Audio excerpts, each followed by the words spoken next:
their iniquities will I remember no more. Okay, so that is for us. That is for the nation of Israel. Okay, not the heathen, not the other nations, not the other Gentiles. Okay, I'm gonna keep saying it like that. Okay, the other Gentiles. Okay, it's not for them. Okay,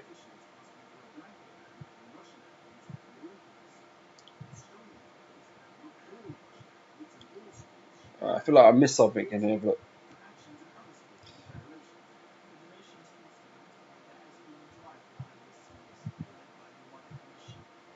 yeah, maybe not. All right, this is verse 9. It says, "And their seed shall be known among the Gentiles." Whose seed? Zion's seed. Okay, Israel's seed shall be known amongst the other Gentiles. Okay, amongst the Gentiles, right? Amongst the other nations.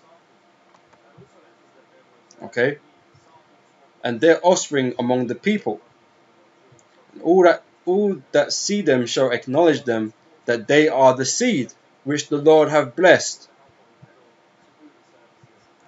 Okay, so you guys are talking that shit now about, you can be saved by the Lord, and that when you're not an Israelite, that you're a damn Edomite or a damn Moabite or wherever the fuck you come from.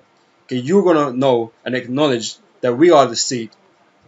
Okay, we are the ones that have been blessed. Okay, the Lord is having mercy on Israel. Okay, and you know, like I said, the Gentiles that it's talking about receiving salvation is talking about us. Okay, in the lands that we've been driven into, i.e., today, the men that that you see out there teaching, man. Lord willing, I'll be of that number, man. That are going to be saved, man. But these are the Gentiles that it's referring to, man, who are actual Israelites. Okay, all the men of the Lord, all the apostles and the disciples of Yahushua, the Most High. Okay, they were all Israelites. Not one of them was never an Israelite. Okay, they may have went under different titles, like being named Greek and all that kind of stuff because of the lands that they came from. Okay, but nationally, they are descendants of Jacob. Okay, all right. It says where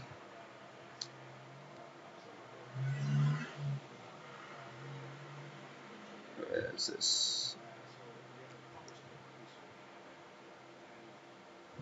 Have I read that already?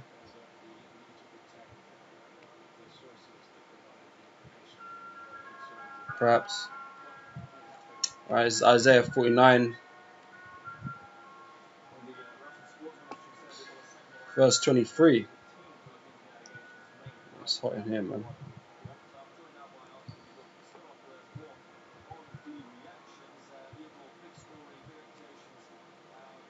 All right.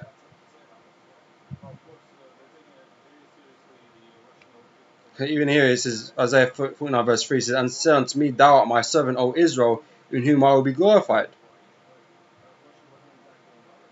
Okay,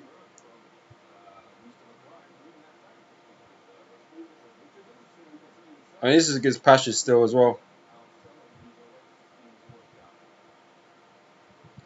Let me read this. To sing, this is verse 13, right? To sing, O heavens, and be joyful, O earth, and break forth into singing, O mountains, for the Lord hath comforted his people, and will have mercy upon his afflicted. But Zion said, The Lord hath forsaken me, and my Lord hath forgotten me. Can a woman forget her sucking child, that she should not have compassion on the son of her womb? Yea, they may forget, yet will I not forget thee.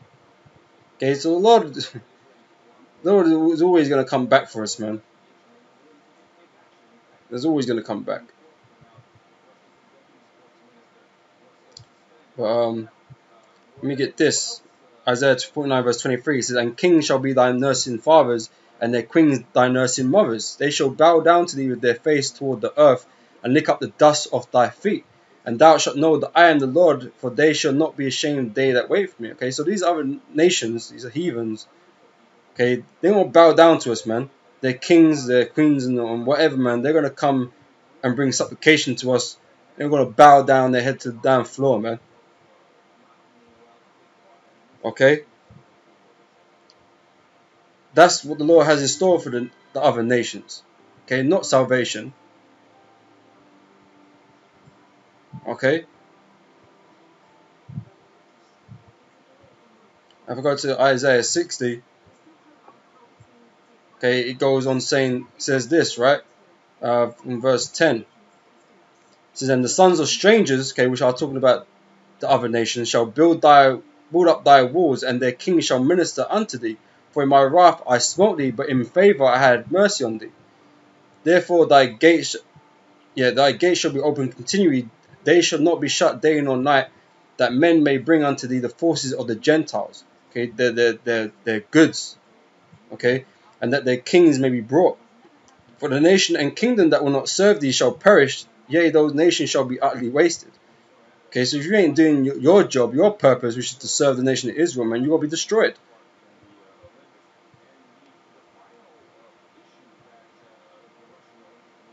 You're gonna be destroyed, and that's just the bottom line of that, man. So I got there.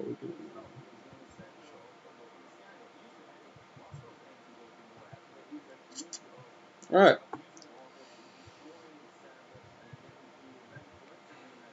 all right, almost there now.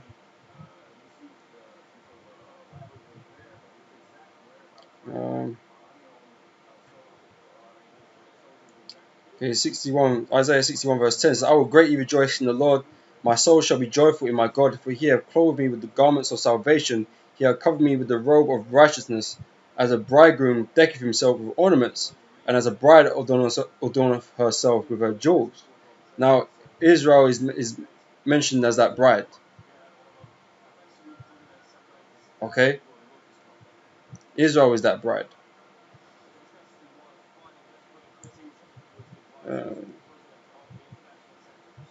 If you go to Isaiah 62 verse 5, it says here, it says, "For as a young woman, as a young man marrieth a virgin, so shall thy sons marry thee. And as the bridegroom rejoices over the bride, so shall thy God rejoice over thee." Okay, so like I said, we being brought back unto the heaven Father through Yahweh Shai by entering that marriage with Yahweh Shai, man. Okay, now Revelation 21 shows you that that's the case. Okay, and this is all prophecy. Okay, so these are things that have yet to happen. These are talking about the end times, the end days. Okay, prophecy yet to be fulfilled, man, which is in motion. Okay, but these are the things that are going to happen. But this does not include these other nations.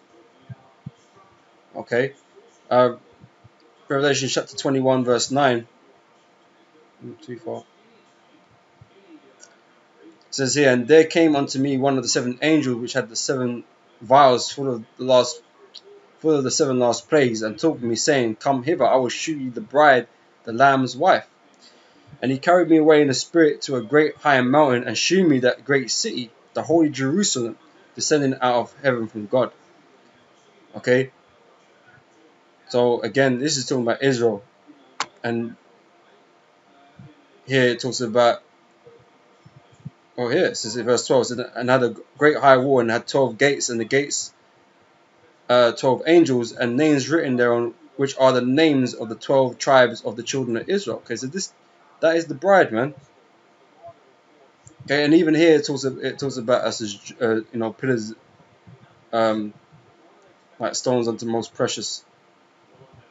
Okay, because being built as pillars of the kingdom, being described as jewels, man. Okay, which is the same thing that we're reading in Isaiah 61. Okay, being sorry, that's 62. um, where it says here, as a bridegroom decketh himself with ornaments, and as a bride adorneth herself with her jewels. Okay, we're jewels. Okay, it says verse 11 says, for as the earth bringeth forth a bud, and as the garden causes the things that are sown in it to spring forth, so the Lord will cause righteousness to praise to spring forth before all nations. Okay, but that starts with us, man.